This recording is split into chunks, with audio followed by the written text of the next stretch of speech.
ಈ ಸಮಾರಂಭದಲ್ಲಿ ಉಪಸ್ಥಿತಿರ್ತಕ್ಕಂಥ ಎಲ್ಲ ಪೂಜ್ಯರಿಗೆ ನಮಸ್ಕರಿಸಿ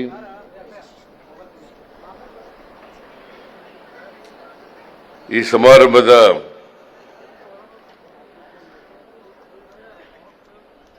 ಅಧ್ಯಕ್ಷತೆ ವಹಿಸಿರ್ತಕ್ಕಂಥ ಮಾಜಿ ಸಚಿವರು, ನಿಮ್ಮೆಲ್ಲರ ಜನಪ್ರಿಯ ಶಾಸಕರು ಆದಂಥ ಶ್ರೀ ಅಪ್ಪಾಜಿ CS ನಾಡಗೌಡ ಅವರೇ,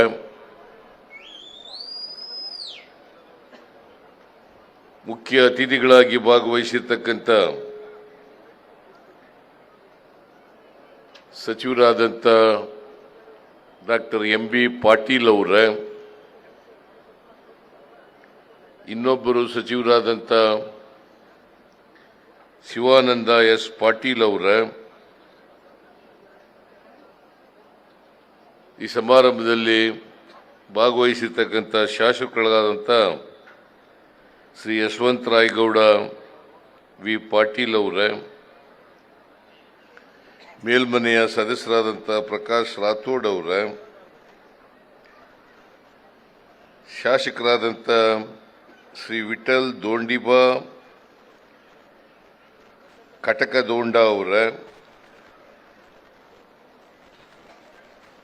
ಅಶೋಕ್ ಮನಗೋಳಿ ಅವರೇ, ಮಾಜಿ ಶಾಸಕರುಗಳೇ,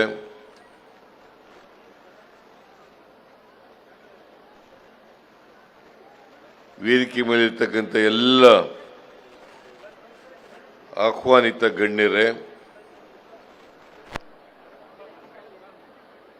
ಇಲ್ಲಿ ಇಷ್ಟೊಂದು ದೊಡ್ಡ ಸಂಖ್ಯೆಯಲ್ಲಿ ಆಗಮಿಸಿರ್ತಕ್ಕಂಥ ಎಲ್ಲ ಆತ್ಮೀಯ ಬಂಧುಗಳೇ, ತಾಯಂದಿರೇ, ಯುವಕ ಮಿತ್ರರೇ, ಸುದ್ದಿ ಮಾಧ್ಯಮದ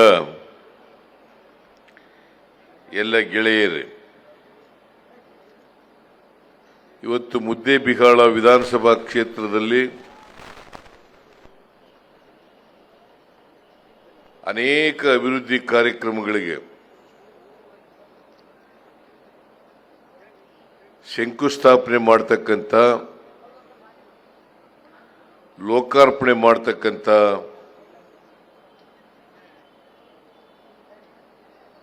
ಕಾರ್ಯಕ್ರಮಕ್ಕೆ ಚಾಲನೆಯನ್ನು ಕೊಟ್ಟಿದ್ದೇವೆ.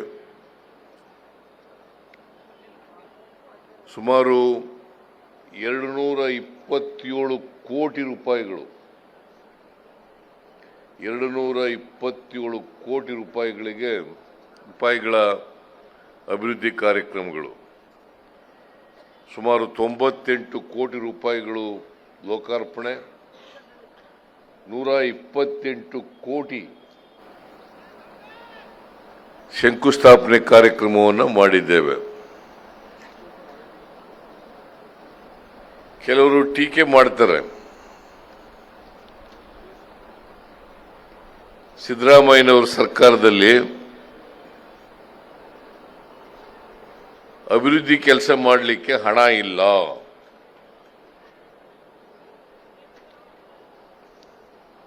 ಇದು ಸುಳ್ಳು ಅಂತಕ್ಕಂಥದ್ದನ್ನ ಮುದ್ದೇಬಿಹಾಳ ವಿಧಾನಸಭಾ ಕ್ಷೇತ್ರದಲ್ಲಿ ನಾಡಗೌಡ ಅವರು ತೋರಿಸಿದ್ದಾರೆ.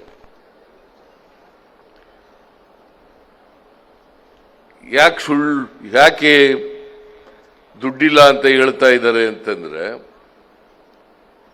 ಜನರನ್ನ ತಪ್ಪು ದಾರಿಗೆ ಎಳಿಲಿಕ್ಕೋಸ್ಕರ ಸಿದ್ದರಾಮಯ್ಯನವರ ಸರ್ಕಾರದಲ್ಲಿ 5 ಗ್ಯಾರಂಟಿಗಳನ್ನು ಕೊಟ್ಬಿಟ್ರು.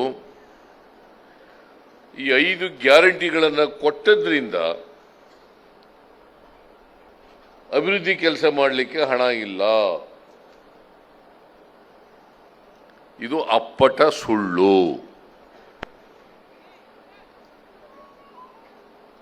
ಅಭಿವೃದ್ಧಿ ಕೆಲಸ ಮಾಡಲಿಕ್ಕೆ ಹಣ ಇಲ್ಲದೆ ಹೋದರೆ ಈಗ 227 ಕೋಟಿ ರೂಪಾಯಿ ಅಭಿವೃದ್ಧಿ ಕೆಲಸಗಳಿಗೆ ದುಡ್ಡು ಎಲ್ಲಿಂದ ಬಂತು ಅಲ್ವಾ? ಇದರ ಅರ್ಥ ಏನು ಅಂತಂದ್ರೆ ಬಿಜೆಪಿಯವರು ಸುಳ್ಳು ಹೇಳ್ತಾ ಇದ್ದಾರೆ ಅಲ್ವಾ? ಬಿಜೆಪಿಯವರು ಸುಳ್ಳು ಹೇಳ್ತಾ ಇದ್ದಾರೆ. ಇವತ್ತು ಅನೇಕ ಇಲಾಖೆಗಳಲ್ಲಿ ಸಮಾಜ ಕಲ್ಯಾಣ ಇಲಾಖೆ, ಲೋಕೋಪಯೋಗಿ ಇಲಾಖೆ, ಕೌಶಲ್ಯಾಭಿವೃದ್ಧಿ ಇಲಾಖೆ, ಕರ್ನಾಟಕ ನಗರ ನೀರು ಸರಬರಾಜು ಮಂಡಳಿ, ಕೃಷಿ ಮಾರಾಟ ಇಲಾಖೆ, ಉನ್ನತ ಶಿಕ್ಷಣ ಇಲಾಖೆ, ಹೀಗೆ ಅನೇಕ ಇಲಾಖೆಗಳ ಅಭಿವೃದ್ಧಿ ಕೆಲಸಗಳಿಗೆ ಇವತ್ತು ಚಾಲನೆಯನ್ನು ಕೊಟ್ಟಿದ್ದೇವೆ. ನಾಡಗೌಡರು ಎಲ್ಲ ಕೆಲಸಗಳು ಆಗಲಿಕ್ಕೆ ಕಾರಣಕರ್ತರು ಅವರೇ. ಇದಕ್ಕೆ ಈ ಕೆಲಸಗಳಾಗಲಿಕ್ಕೆ ನಮ್ಮ ಹತ್ರ ಬಂದು ಸರ್ಕಾರದಲ್ಲಿ ಒಪ್ಪಿಗೆಯನ್ನು ಪಡೆದು ಈ ಕೆಲಸಗಳನ್ನು ಮಾಡ್ತಾ ಇದ್ದೀವಿ. ನೀವೆಲ್ಲರೂ ಕೂಡ ನಾಡಗೌಡರು ಭಾಷಣ ಕೇಳಿದ್ದೀರಿ. ಅವರು ಬಹಳ ಸುದೀರ್ಘವಾಗಿ ಅನೇಕ ವಿಚಾರಗಳನ್ನು ನಿಮ್ಮ ಮುಂದೆ ಪ್ರಸ್ತಾಪ ಮಾಡಿದ್ದಾರೆ.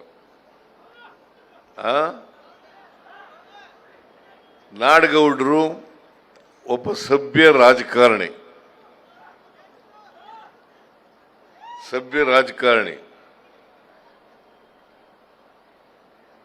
ಮತ್ತೆ ಬಹಳ ಬಿಜಾಪುರ ಜಿಲ್ಲೆಯಲ್ಲಿ ಒಬ್ಬ ಹಿರಿಯ ರಾಜಕಾರಣಿ ಅಂತಕ್ಕಂಥದ್ದನ್ನ ತಾವೆಲ್ಲ ತಿಳ್ಕೊಂಡಿದ್ದೀರಿ. ಅವರು ಮಂತ್ರಿ ಆಗಲಿಕ್ಕೆ ಎಲ್ಲ ಯೋಗ್ಯತೆಗಳು ಕೂಡ ಇದ್ದು, ಆದರೆ ನಾವು ಮಂತ್ರಿಗಳನ್ನ 15% ಜಾಸ್ತಿ ಮಾಡಾಗಿಲ್ಲ. 15% ಮಾತ್ರ ಮಾಡಬೇಕು. 224 ಜನರಲ್ಲಿ 34 ಜನ ಮಂತ್ರಿಗಳನ್ನು ಮಾತ್ರ ಮಾಡಬೇಕು ಕಾನೂನು ಪ್ರಕಾರ. ಹಾಗಾಗಿ ಅವರಿಗೆ ಅರ್ಹತೆ ಇದ್ರೂ ಕೂಡ ಮಂತ್ರಿ ಮಾಡಲಿಕ್ಕೆ ಸಾಧ್ಯ ಆಗಲಿಲ್ಲ. ಅದಕ್ಕೆ ಅವರಿಗೆ ಒಂದು ಚೇರ್ಮನ್ ಗಿರಿಯನ್ನು ನಾವು ಕೊಟ್ಟಿದ್ದೀವಿ. ಸೋಪ್ಸ್ ಅಂಡ್ ಡಿಟರ್ಜೆಂಟ್ಸ್ ಕಂಪನಿಗೆ ಅವರನ್ನ ಚೇರ್ಮನ್ ಮಾಡಿದ್ದೀವಿ. ಅದು ಅವರ ಯೋಗ್ಯತೆಗೆ ನಾವು ಕೊಟ್ಟಿದ್ದೀವಿ ಅಂತ ಅಲ್ಲ, ಅವರನ್ನ ಪಕ್ಷ ಗುರುತಿಸಿದೆ ಅಂತಕ್ಕಂಥ ಮಾತುಗಳನ್ನ ಈ ಸಂದರ್ಭದಲ್ಲಿ ಹೇಳಲಿಕ್ಕೆ ಬಯಸ್ತಾ ಇದ್ದೇನೆ.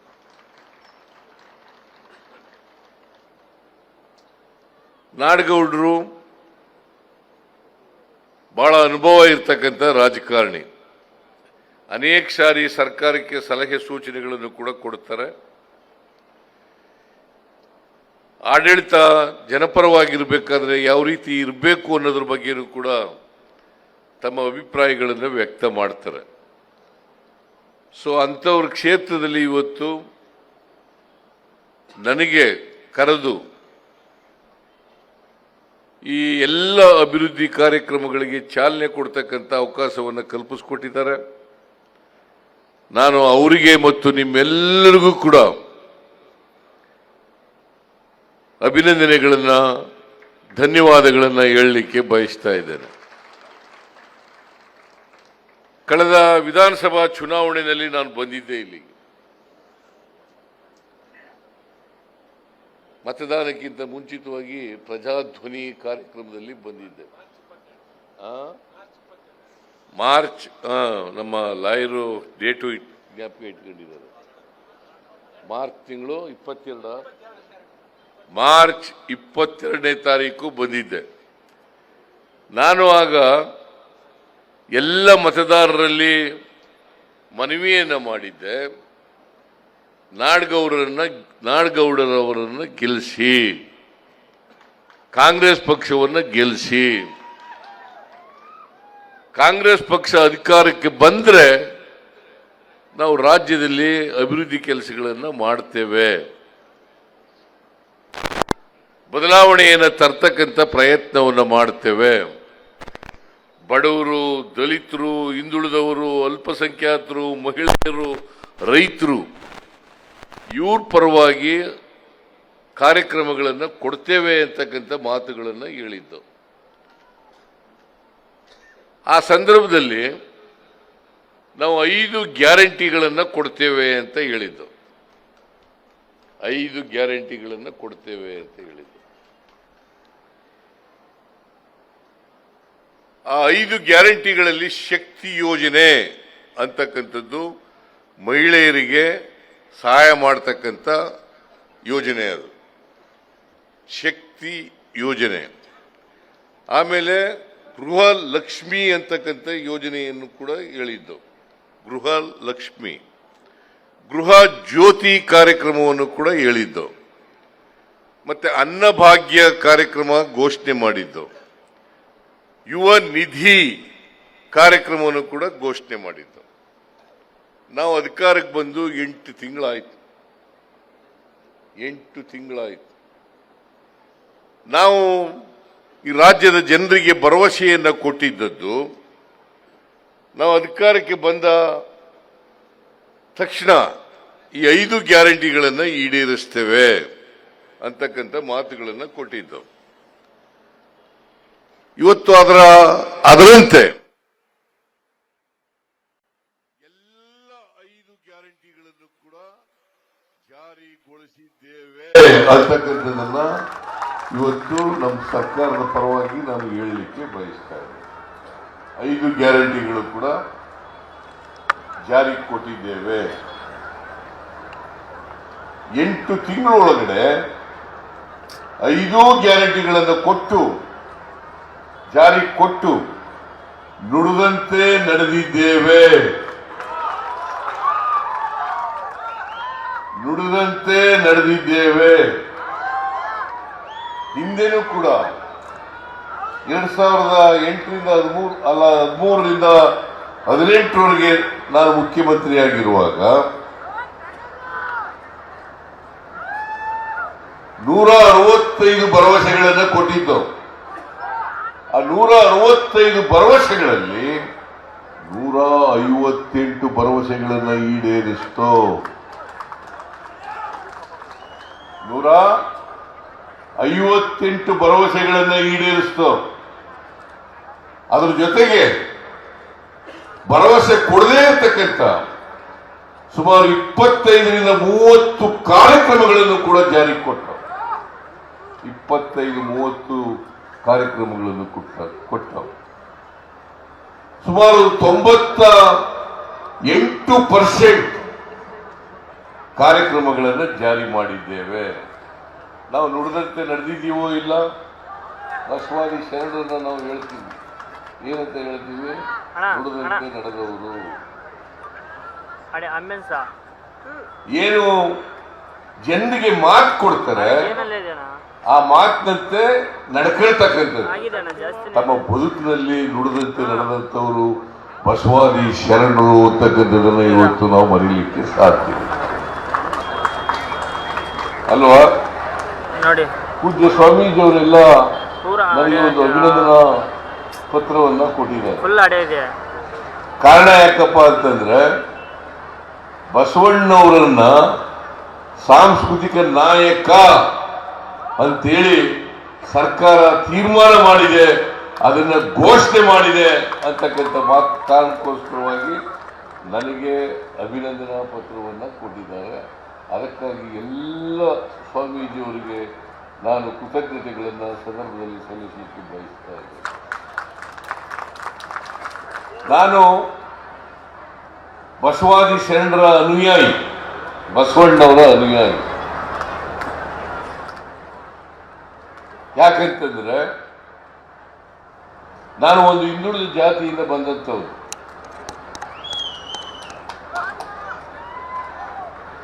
ನಮ್ಮ ಸಮಾಜದಲ್ಲಿ ಹಿಂದುಳಿದವರು ಮುಂದುವರೆದವರು ಅಂತೇಳಿ ನಿರ್ಮಾಣ ಆಗ್ಬೇಕಾದ್ರೆ ಮೇಲ್ವರ್ಗ ಕೆಳವರ್ಗ ಅಂತೇಳಿ ನಿರ್ಮಾಣ ಆಗ್ಬೇಕಾದ್ರೆ ಸಮಾಜದಲ್ಲಿ ಅಸಮಾನತೆ ನಿರ್ಮಾಣ ಆಗ್ಬೇಕಾದ್ರೆ ನಮ್ಮ ಜಾತಿ ವ್ಯವಸ್ಥೆ ಕಾರಣ ಅಂತಕ್ಕಂಥದನ್ನು ತಿಳ್ಕೋಬೇಕಾಗ್ತದೆ. ಜಾತಿ ವ್ಯವಸ್ಥೆ ಕಾರಣ. ಜಾತಿ ವ್ಯವಸ್ಥೆಯ ಪರಿಣಾಮವಾಗಿ ಸಾಮಾಜಿಕವಾಗಿ ಅಸಮಾನತೆ, ಆರ್ಥಿಕವಾಗಿ ಅಸಮಾನತೆ, ಜಾತಿಯ ವ್ಯವಸ್ಥೆಯ ಕಾರಣಕ್ಕೋಸ್ಕರ ಬಹುಸಂಖ್ಯಾತ ಜನರು ಅಕ್ಷರ ಸಂಸ್ಕೃತಿಯಿಂದ ವಂಚಿತರಾದರು.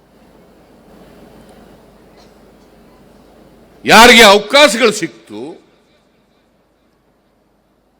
ಯಾರಿಗೆ ವಿದ್ಯೆ ಕಲಿತಕ್ಕಂಥ ಅವಕಾಶ ಇತ್ತು, ಅವರೆಲ್ಲರೂ ಕೂಡ ವಿದ್ಯೆ ಕಲಿತರು, ಮೇಲ್ವರ್ಗದವರು ಅಂತೇಳಿ ಗುರುತಿಸ್ಕೊಂಡ್ರು. ಹಾಗಾಗಿ ಅವ್ರಿಗೆ ಸಮಾಜದಲ್ಲಿರ್ತಕ್ಕಂಥ ಎಲ್ಲ ಸವಲತ್ತುಗಳನ್ನು ಅನುಭವಿಸ್ತಕ್ಕಂಥ ಅವಕಾಶ. ಯಾರು ಕಾಯಕ ಮಾಡ್ತಾ ಇದ್ರು,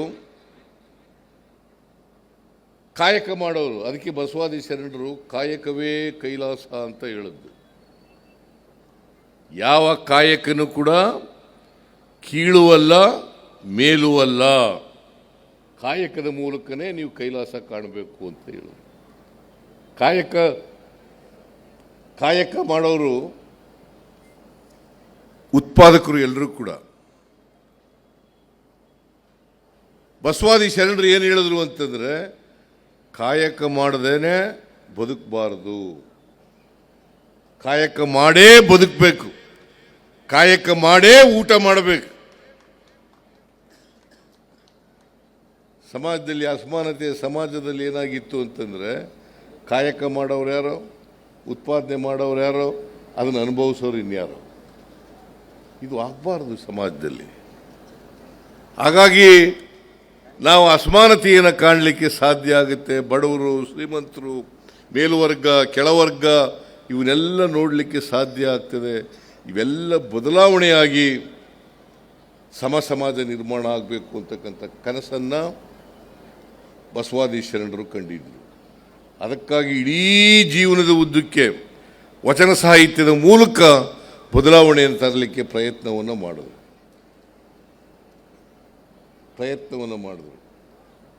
ಆದರೆ ಬದಲಾವಣೆ ಪೂರ್ಣ ಆಗೋದ್ರೊಳಗಡೆ ಆ ವಚನ ಸಾಹಿತ್ಯದ ಚಳುವಳಿ ಇತ್ತಲ್ಲ, ಆ ಚಳುವಳಿ ತೀವ್ರಗೊಳ್ತಕ್ಕಂಥ ಸಂದರ್ಭದಲ್ಲಿ ಅದಕ್ಕೆ ಅಡ್ಡಗಾಲಾಗ್ತಕ್ಕಂಥ ಕೆಲಸವನ್ನು ಕೂಡ ಮಾಡಿದ್ರು. ಅದರಿಂದ ಬದಲಾವಣೆ ಆಗಿಲ್ಲ. 850 ವರ್ಷಗಳ ಹಿಂದೆ ಬಸವಾದಿ ಶರಣರು ಹೇಳಿದ್ರು, ಇವ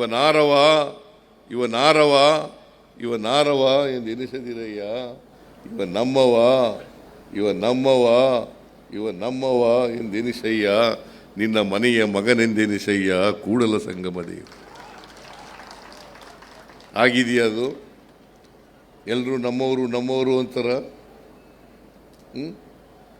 ಅದಾಗಬೇಕಲ್ಲ, ಎಲ್ಲರೂ ನಮ್ಮವರು ಆಗಬೇಕಲ್ಲ.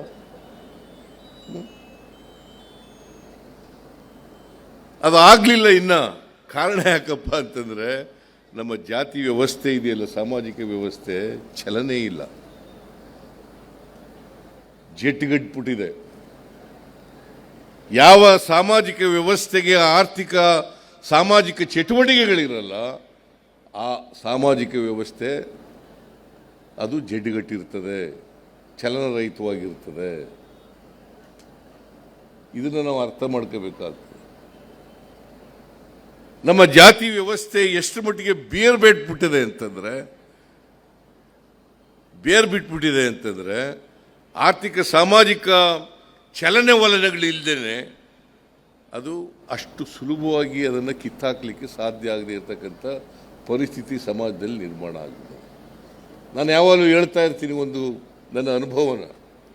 ನಾನು ವಿದ್ಯಾರ್ಥಿಯಾಗಿದ್ದಾಗ ಸೇದಾ ಬಾವಿಗೆ ನೀರು ಸೇದಕ್ಕೆ ಹೋಯ್ತಿದ್ದೆ. ಬಿಂದಿಗೆ ತಗೊಂಡೋಗಿ ನೀರು ಸೇದೋದು. ಆ ಬಾವಿನಲ್ಲಿ ಕಸ ಎಲ್ಲ ಬಿದ್ದಿರ್ತಿತ್ತು, ಆ ಗುಬ್ಬಚ್ಚಿಗಳೆಲ್ಲ ಕಸ ಎಲ್ಲ ಹಾಕ್ತಿತ್ತು. ಆ ಕಸ ದೂರ ಆಗಲಿಕ್ಕೆ ಬಿಂದಿಗೆನ ಮೇಲೆ ಕೆಳಗೆ ಮಾಡಿ ಆ ಕಸ ದೂರ ಆದಮೇಲೆ ನೀರು ತಗೊಳ್ತಾ ಇದ್ದ. ಆ ನೀರು ತಗೊಂಡು ಸ್ವಲ್ಪ ಒತ್ತಾದ ತಕ್ಷಣ ಮತ್ತೆ ಕಸ ಸೇರ್ಕೊಬಿಡೋದು. ನಮ್ಮ ಸಮಾಜ ಸುಧಾರಣೆ ಆ ಥರ ಆಗೋಗ್ಬಿಟ್ಟದೆ. ಗೊತ್ತಾಯ್ತಾ ನಿಮಗೆ? ಗೊತ್ತಾಯ್ತೇನ್ರಿ? ಹೆಣ್ಮಕ್ಳು ಕೂತ್ಕೊಳ್ರಮ್ಮ, ನಿಮ್ಗೋಸ್ಕರನೇ ನಾವು ಸಭೆ ಕರೆದಿರೋ, ಕೂತ್ಕೊಳ್ಳಿ.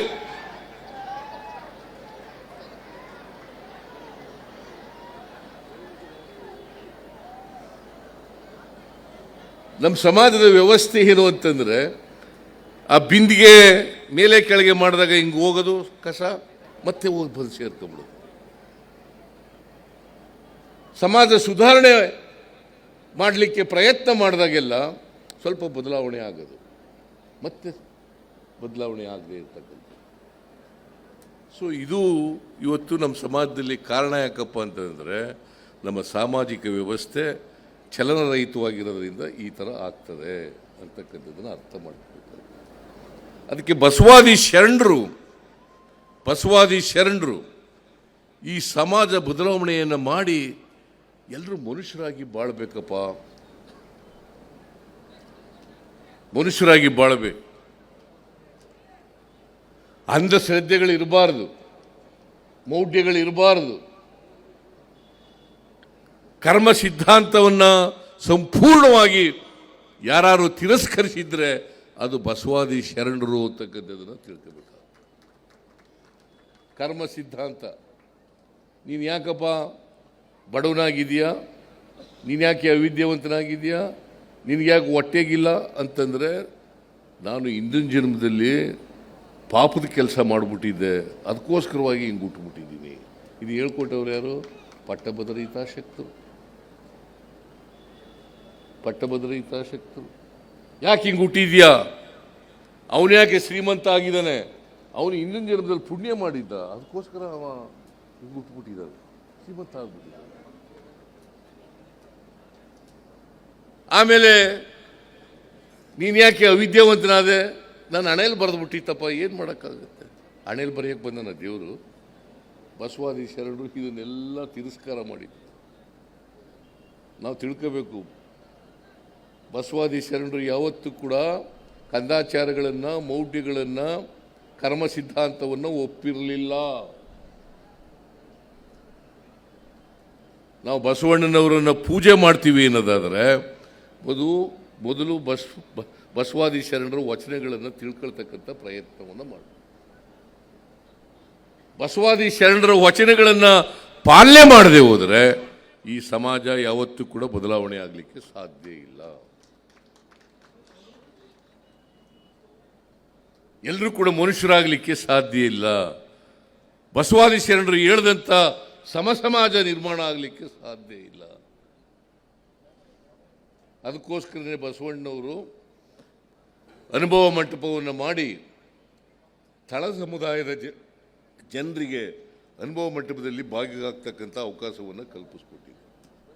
ಮೇಲ್ವರ್ಗದವ್ರಿಗೆಲ್ಲ ಬಸವಾದಿ ಶರಣರು ಚಳುವಳಿ ಮಾಡಿದ್ದು, ತಳ ಸಮುದಾಯದ ಜನ ಇದ್ದಾರಲ್ಲ, ಆ ಜನರಿಗೆ ಕಲ್ಯಾಣಕ್ಕೋಸ್ಕರವಾಗಿ ಮಾಡಿದಂಥದ್ದು. ಇದನ್ನು ನಾವು ಅರ್ಥ ಮಾಡ್ಕೋಬೇಕಾಗ್ತದೆ. ಹಾಗಾಗಿ ಅದಕ್ಕೋಸ್ಕರ ನಾನು ಬಸವಣ್ಣವ್ರ ಬಗ್ಗೆ ಅಪಾರವಾದಂಥ ಗೌರವವನ್ನು ಇಟ್ಕೊಂಡಿದ್ದೇನೆ. ಬಸವಾದಿ ಶರಣರು ಹೇಳಿದಂಥ ವಿಚಾರಗಳಲ್ಲಿ ನಡೀತಕ್ಕಂಥ ಕೆಲಸವನ್ನು ಮಾಡಿದ್ದೇನೆ. ಅದಕ್ಕೆ ನಾನು ಹಿಂದೆ ಮುಖ್ಯಮಂತ್ರಿ ಆಗಿರುವಾಗ ಎಲ್ಲ ಸರ್ಕಾರಿ ಕಚೇರಿಗಳಲ್ಲಿ ಬಸವಣ್ಣವರ ಭಾವಚಿತ್ರ ಇರಬೇಕು, ಬಸವಣ್ಣವರ ತತ್ವಾದರ್ಶಗಳು ಜನರಿಗೆ ತಿಳಿಬೇಕು ಅಂತೇಳಿ ಮಾಡಿದ್ದು. ನಾನು ಕೂಡ ಪ್ರಮಾಣ ವಚನ ತಗೊಂಡದ್ದು 2013ರಲ್ಲಿ ಬಸವ ಜಯಂತಿಯ ದಿನನೇ.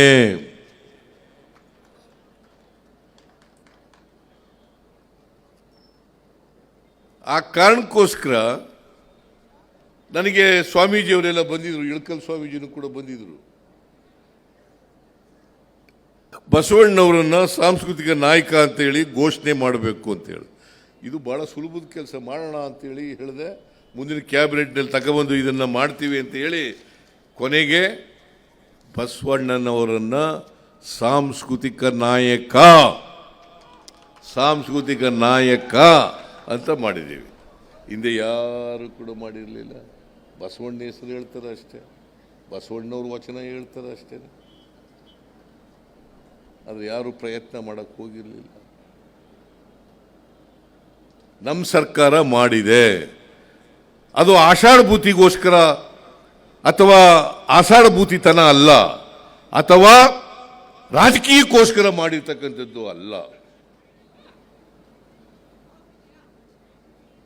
ನಾವು ಬಸವಾದಿ ಶರಣರ ತತ್ವ ಆದರ್ಶಗಳಲ್ಲಿ ನಂಬಿಕೆ ಇಟ್ಕೊಂಡಿರ್ತಕ್ಕಂಥವ್ರು. ಅವು ಜಾರಿಯಾದಾಗ ಮಾತ್ರ ಸಮಾಜದಲ್ಲಿ ಬದಲಾವಣೆಯನ್ನು ಕಂಡು ಸಮಾಜ ನಿರ್ಮಾಣ ಆಗಲಿಕ್ಕೆ ಸಾಧ್ಯ ಆಗ್ತದೆ.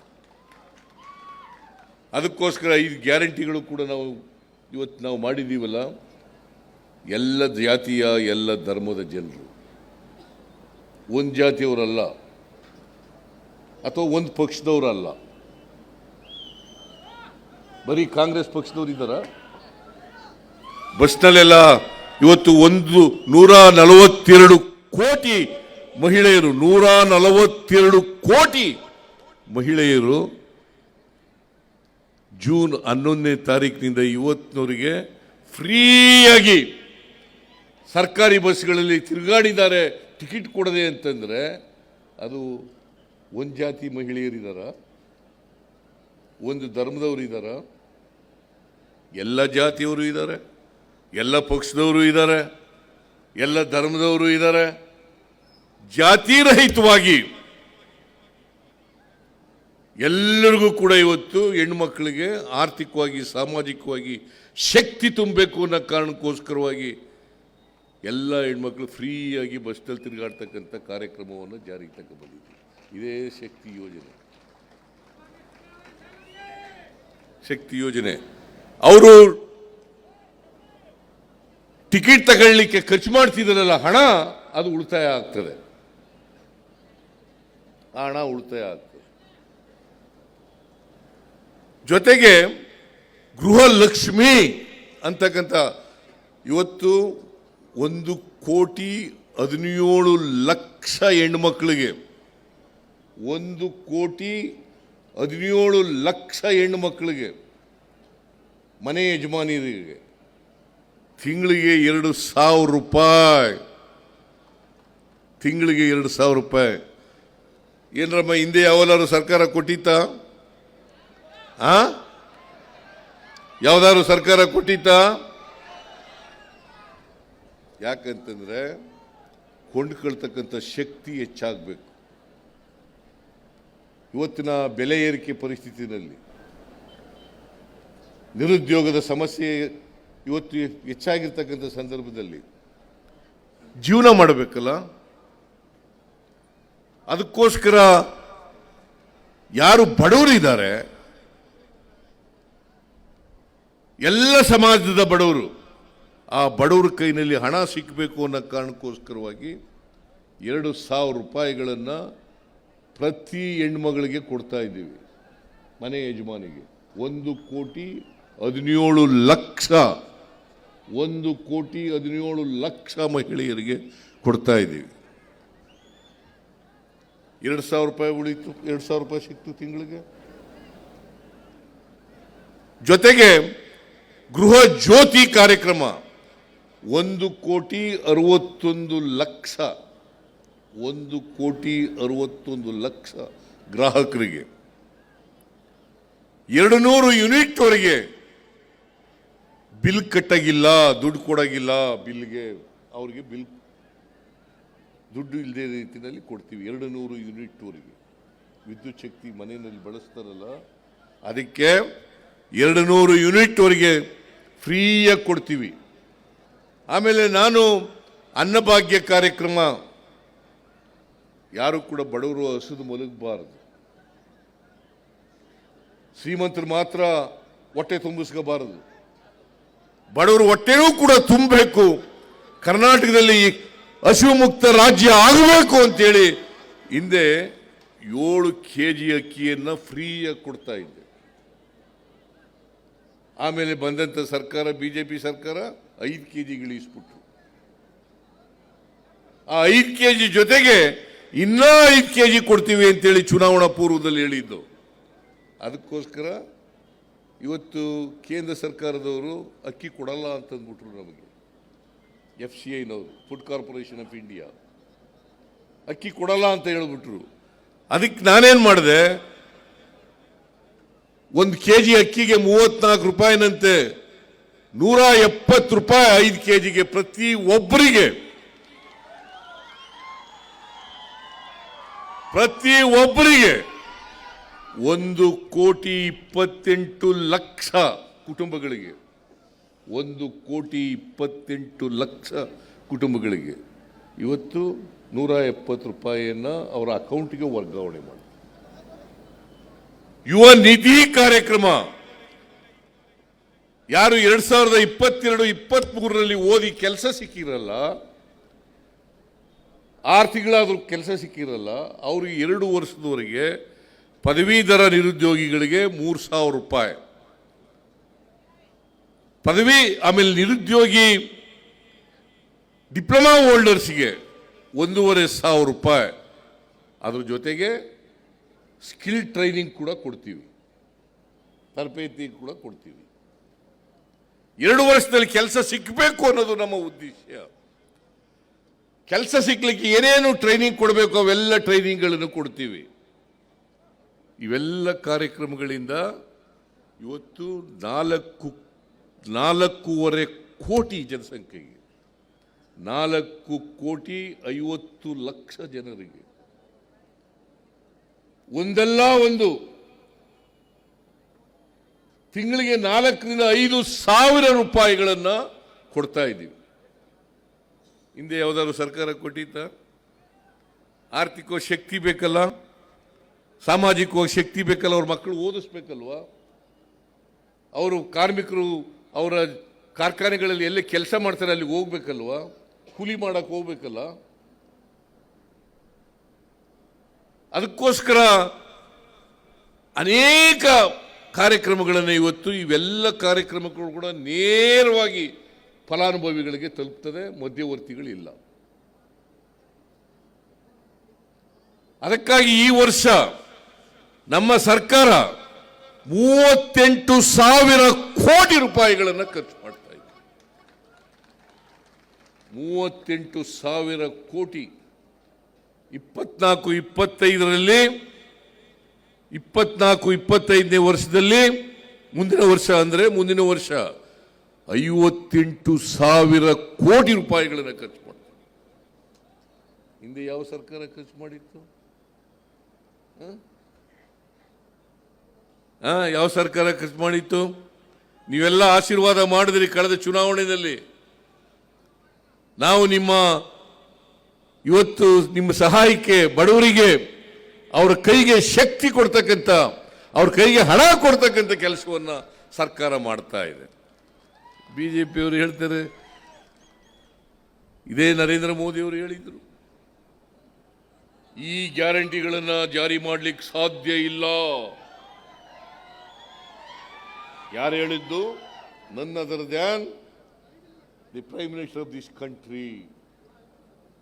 ಅವ್ರು ಹೇಳಿದ್ದು ಮಾಡಕ್ಕಾಗಲ್ಲ, ಮಾಡಿಬಿಟ್ರೆ ಆರ್ಥಿಕ ಕರ್ನಾಟಕ ರಾಜ್ಯ ದಿವಾಳಿ ಆಗ್ಬಿಡ್ತದೆ. ಆರ್ಥಿಕವಾಗಿ ದಿವಾಳಿ ಆಗಿದೆಯೇ ಈಗ?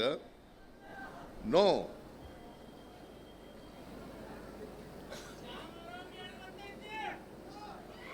ದಿವಾಳಿ ಆಗಿಲ್ಲ. 5 ಗ್ಯಾರಂಟಿಗಳನ್ನು ಕೂಡ ಜಾರಿ ಕೊಟ್ಟಿದ್ದೀವಿ. ಕರ್ನಾಟಕದ ಆರ್ಥಿಕ ಪರಿಸ್ಥಿತಿನೂ ಕೂಡ ಸುಭದ್ರವಾಗಿ ಇಡ್ತಕ್ಕಂಥ ಕೆಲಸವನ್ನು ಕೂಡ ಮಾಡಿದ್ದೇವೆ ಅಂತಕ್ಕಂಥ ಮಾತನ್ನ ಹೇಳಲಿಕ್ಕೆ ಬಯಸ್ತಾ ಇದ್ದೀನಿ. ಯುರೋಪ್ ಕಂಟ್ರಿಗಳಲ್ಲಿ ಯೂನಿವರ್ಸಲ್ ಬೇಸಿಕ್ ಇನ್ಕಮ್ ಅಂತ ಕರೀತಾರೆ. ಯೂನಿವರ್ಸಲ್ ಬೇಸಿಕ್ ಇನ್ಕಮ್ ಅಂತ ಕರೀತಾರೆ. ಅದು ಬಡವರ ಕೈನಲ್ಲಿ ಹಣ ಇರಬೇಕು. ಹಣ ಇದ್ರೆ ತಾನೇ ನಾನು ದೇವಸ್ಥಾನಕ್ಕೆ ಹೋಗೋಕ್ಕೆ, ಅಥವಾ ಮಾರ್ಕೆಟಿಗೆ ಹೋಗೋಕ್ಕೆ, ಅಂಗಡಿಗೆ ಹೋಗೋಕ್ಕೆ, ವ್ಯಾಪಾರ ಮಾಡೋಕ್ಕೆ ಸಾಧ್ಯ ಆಗೋದು. ದುಡ್ಡೇ ಇಲ್ಲದವ್ರು ಎಲ್ಲಿ ಮಾಡಕ್ಕೆ ಆಗುತ್ತೆ? ಅದಕ್ಕೆ ಬಾಬಾ ಸಾಹೇಬ್ ಅಂಬೇಡ್ಕರ್ ಅವರು ಏನು ಹೇಳಿದರು ಅಂತಂದ್ರೆ, ಈ ದೇಶಕ್ಕೆ ಬರೀ ರಾಜಕೀಯ ಸ್ವಾತಂತ್ರ್ಯ ಬಂದರೆ ಸಾಲದಪ್ಪ, ಅದರ ಜೊತೆಗೆ ಎಲ್ಲ ಜನರಿಗೆ ಆರ್ಥಿಕ ಸಾಮಾಜಿಕ ಸ್ವಾತಂತ್ರ್ಯನೂ ಕೂಡ ಬರಬೇಕು ಅಂತ ಹೇಳಿದ್ರು. ಬರೀ ರಾಜಕೀಯ ಸ್ವಾತಂತ್ರ್ಯ ಸಿಕ್ಕಿದ್ರೆ ಸಾಕ್ತು, ಬರೀ ಓಟ್ ಹಾಕ ಅಧಿಕಾರ ಇದ್ರೆ ಸಾಲದು. ಅದ್ರ ಜೊತೆಗೆ ಸಾಮಾಜಿಕವಾಗಿ ಮತ್ತು ಆರ್ಥಿಕವಾಗಿ ಶಕ್ತಿ ಇರಬೇಕು. ಆಗ ಮಾತ್ರ ಸ್ವಾತಂತ್ರ್ಯ ಬಂದದಕ್ಕೆ ಸಾರ್ಥಕ ಆಗ್ತದೆ, ಇಲ್ಲದೆ ಸಾರ್ಥಕ ಆಗಲ್ಲ. ಇದರಲ್ಲಿ ನಂಬಿಕೆ ಇಟ್ಕೊಂಡಿರ್ತಕ್ಕಂಥವ್ರು ನಾವು. ಇದನ್ನೇ ಬಸವಾದಿ ಶರಣರು ಅನುಭವ ಮಂಟಪದಲ್ಲಿ ಪ್ರಯತ್ನವನ್ನು ಮಾಡಿದ್ದರು. ಈ ಅನುಭವ ಮಂಟಪದಲ್ಲಿ ಈ ಥರ ಮೊದಲನೇ ಬಾರಿಗೆ ಬಸವಣ್ಣವ್ರ ಕಾಲದಲ್ಲಿ, ಅವತ್ತು 850 ವರ್ಷಗಳ ಹಿಂದೆ ಎಲ್ಲರೂ ಕೂಡ ಸಮಾನವಾಗಿ ಕೂತ್ಕೊಳ್ತಕ್ಕಂಥ ವ್ಯವಸ್ಥೆಯನ್ನು ಮಾಡಿದ್ರು. ನಾವು ಸ್ವಾತಂತ್ರ್ಯ ಬಂದ ಮೇಲೆ ಕೂತ್ಕೋತೀವಿ, ಅದು ಬೇರೆ ವಿಚಾರ. ಸ್ವಾತಂತ್ರ್ಯ ಬರೋದಕ್ಕೆ ಮುಂಚಿತ ಕೂತ್ಕೊಳ್ಳೋಕೆ ಆಯ್ತಿತ್ತ?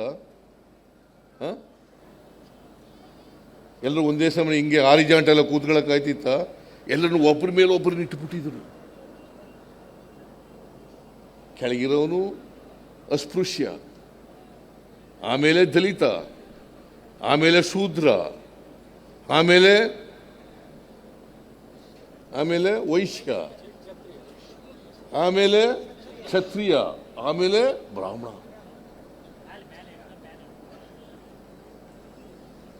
ಇದು ಬದಲಾವಣೆ ಆಗಬೇಕಲ್ಲಪ್ಪ. ಆರಿಜಾಂಟಲ್ ಸೊಸೈಟಿ ಹೋಗಿ, ವರ್ಟಿಕಲ್ ಸೊಸೈಟಿ ಹೋಗಿ ಆರಿಜಾಂಟಲ್ ಸೊಸೈಟಿ ಬರಬೇಕಲ್ಲ. ಇದಕ್ಕೋಸ್ಕರ ಬಸವಾದಿ ಶರಣರು ಪ್ರಯತ್ನವನ್ನು ಮಾಡಿದ್ರು. ಗೊತ್ತಾಯ್ತಲ್ಲ? ಎಲ್ಲರೂ ಸಮಾನವಾಗಿರಬೇಕು. ಯಾವುದೇ ಜಾತಿನಲ್ಲಿ ಆಕಸ್ಮಿಕವಾಗಿ ಹುಟ್ಟಿದ್ದೀವಿ, ಯಾವುದೇ ಧರ್ಮದಲ್ಲಿ ಆಕಸ್ಮಿಕವಾಗಿ ಹುಟ್ಟಿದ್ದೀವಿ, ಆದರೆ ಆರಿಜಾಂಟಲ್ ಸೊಸೈಟಿ ಆಗಬೇಕು ಅಂತಕ್ಕಂಥದ್ದನ್ನು ಕನಸು ಕಂಡಿದ್ರು. ಆ ಕನಸನ್ನು ನನಸು ಮಾಡಲಿಕ್ಕೆ ಅವರ ದಾರಿನಲ್ಲಿ ಸ್ವಲ್ಪನಾದರೂ ಕೂಡ ಪ್ರಯತ್ನವನ್ನು ಮಾಡ್ತಾ ಇರ್ತಕ್ಕಂಥದ್ದು ನಮ್ಮ ಸರ್ಕಾರ ಅಂತಕ್ಕಂಥದ್ದನ್ನು ಅತ್ಯಂತ ಹೆಮ್ಮೆಯಿಂದ ಹೇಳ್ತೀವಿ. ನಾವು ಆ ಪ್ರಯತ್ನವನ್ನು ಮಾಡಲಿಕ್ಕೆ ಪ್ರಯತ್ನ ಮಾಡ್ತಾ ಇದ್ದೀವಿ. ನಾವು ಬರೀ ಭಾಷಣ ಭರವಸೆಗಳನ್ನು ಅಷ್ಟೇ ಹೇಳೋಕೆ ಹೋಗಲ್ಲ. ನಾವು ಏನು ಹೇಳ್ತೀವಿ ಅದರಂತೆ ನಡೀಲಿಕ್ಕೆ ಪ್ರಾಮಾಣಿಕ ಪ್ರಯತ್ನ ಮಾಡ್ತೀವಿ. ಇದನ್ನ ನಮ್ಮ ಸರ್ಕಾರ ಹಿಂದೆನೂ ಮಾಡಿದ್ದು, ಈಗಲೂ ಮಾಡ್ತೀವಿ, ಮುಂದೆನೂ ಮಾಡ್ತೀವಿ. ಅದಕ್ಕೋಸ್ಕರ ನಿಮ್ಮ ಆಶೀರ್ವಾದ ಯಾವಾಗಲೂ ಕೂಡ ಇರಬೇಕು ಅಲ್ವಾ? ನಿಮ್ಮ ಆಶೀರ್ವಾದ ಇರಬೇಕೋ ಬೇಡ? ನಮಗೆ ಅರ್ಹತೆ ಇದೆಯಾ ಇಲ್ವಾ? ನಿಮ್ಮ ಆಶೀರ್ವಾದ ಕೇಳ್ತಕ್ಕಂಥ ನೈತಿಕತೆ ನಮಗಿದೆ ಅಲ್ವಾ? ಕಳೆದ ಸಾರಿ ಹೇಗೆ ನಮ್ಮ ಅಪ್ಪಾಜಿ ನಾಡಗೌಡರಿಗೆ ಆಶೀರ್ವಾದ ಮಾಡಿದ್ರಿ, ಅದೇ ರೀತಿ ಮುಂದಿನ ಚುನಾವಣೆಯಲ್ಲೂ ಕೂಡ ನಮ್ಗೆ ಆಶೀರ್ವಾದ ಮಾಡಬೇಕು ಅಂತೇಳಿ ನಿಮ್ಮಲ್ಲಿ ಅತ್ಯಂತ ಕಳಕಳಿಯಿಂದ ಪ್ರಾರ್ಥನೆಯನ್ನು ಮಾಡ್ತೀವಿ. ಆಗ್ಬೋದಾ? ಆಗ್ಬೋದೇನ್ರಿ? ಸಮಯದ ಅಭಾವದಿಂದ ನಾನು ಹೆಚ್ಚು ಮಾತನಾಡಲಿಕ್ಕೆ ಹೋಗಲ್ಲ. ನೀವೆಲ್ಲರೂ ಕೂಡ ಆಶೀರ್ವಾದ ಮಾಡ್ತೀವಿ ಅಂತ ಹೇಳಿದ್ದೀರಿ. ನಿಮಗೆ ಕೋಟಿ ಕೋಟಿ ನಮಸ್ಕಾರಗಳನ್ನು ಹೇಳಲಿಕ್ಕೆ ಬಯಸ್ತಾ ಇದ್ದೀನಿ.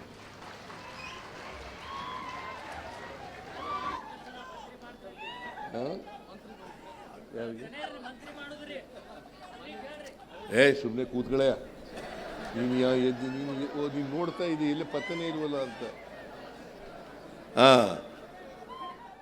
ಅದರಿಂದ ಇಷ್ಟು ವಿಚಾರಗಳನ್ನು ಹೇಳಿ ಇವತ್ತು ಅನೇಕ 227 ಕೋಟಿ ಅಭಿವೃದ್ಧಿ ಕಾರ್ಯಕ್ರಮಗಳಿಗೆ ಶಂಕುಸ್ಥಾಪನೆ ಮತ್ತು ಉದ್ಘಾಟನೆ ಕಾರ್ಯಕ್ರಮವನ್ನು ಅತ್ಯಂತ ಸಂತೋಷದಿಂದ ಮಾಡಿದ್ದೇನೆ ಅಂತ ಹೇಳ್ತಾ ನಿಮ್ಮೆಲ್ಲರಿಗೂ ಧನ್ಯವಾದಗಳನ್ನು ಹೇಳಿ ನಾನು ಮಾತು ಮುಗಿಸ್ತೇನೆ.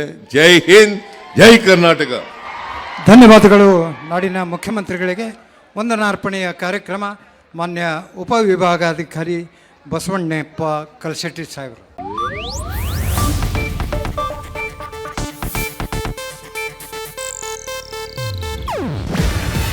ಇದು ಏಷ್ಯಾನೆಟ್ ನ್ಯೂಸ್ ನೆಟ್ವರ್ಕ್ ಪ್ರಸ್ತುತಿ. ನೀವು ನೋಡ್ತಿದ್ದೀರಾ ಏಷ್ಯಾನೆಟ್ ಸುವರ್ಣ ನ್ಯೂಸ್.